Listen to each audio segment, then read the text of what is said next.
जय जोहार आपन ला। मोर नाम नंदिनी यादव है और मैं छत्तीसगढ़ की सांस्कृतिक राजधानी बस्तर के निवासी हूँ और आज मैं नेहरू युवा केंद्र सुकमा का प्रतिनिधित्व करत हूँ। Today we are here to witness the eminent scholar, the first Indian to hold PhD in foreign, 32 degrees and a good command in 9 languages, a powerful leader, politician, woman emancipator, economist, the untouchable outcast and an underprivileged Dalit who grew to become the first law minister of an independent India, the one and only Dr. Bhimrao Ambedkar. अरे पर्वत, तू कल तक जिसकी लाचारी पर हंसता था, तेरी चोटी पर बैठा है वही बैसाखियां लेकर. The son of an army officer who lost his mother in his early age, was born in a Maho village of Madhya Pradesh. His early lifestyle seems like a nightmare where he suffered with the problems of no pew, no water in school and called untouchable. But still, his belief in liberty, equality and fraternity led him to become the father of a great Indian constitution. For him, education materialized as the only leading path to the foundation of a free mind. Even in Columbia University, he recognized as a statue of knowledge.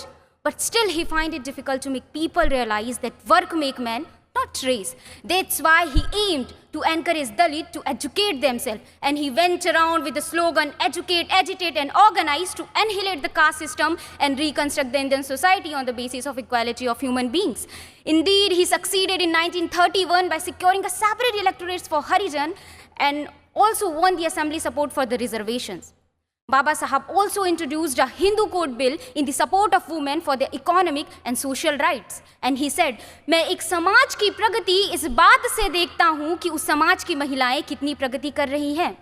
Baba Saheb was a great believer of Narayana.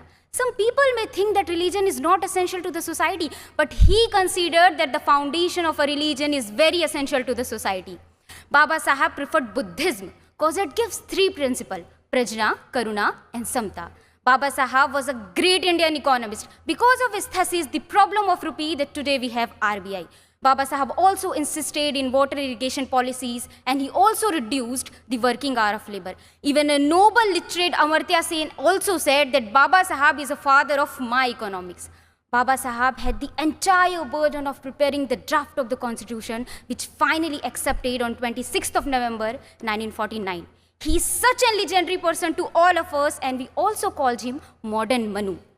देश के लिए जिसने विलास को ठुकराया था, देश के लिए जिसने विलास को ठुकराया था, देश का वो दीपक बाबा साहब कहलाया था, देश का वो दीपक बाबा साहब कहलाया था. With these words, I would like to end my say. Thank you everyone. जय जोहार, जय भारत.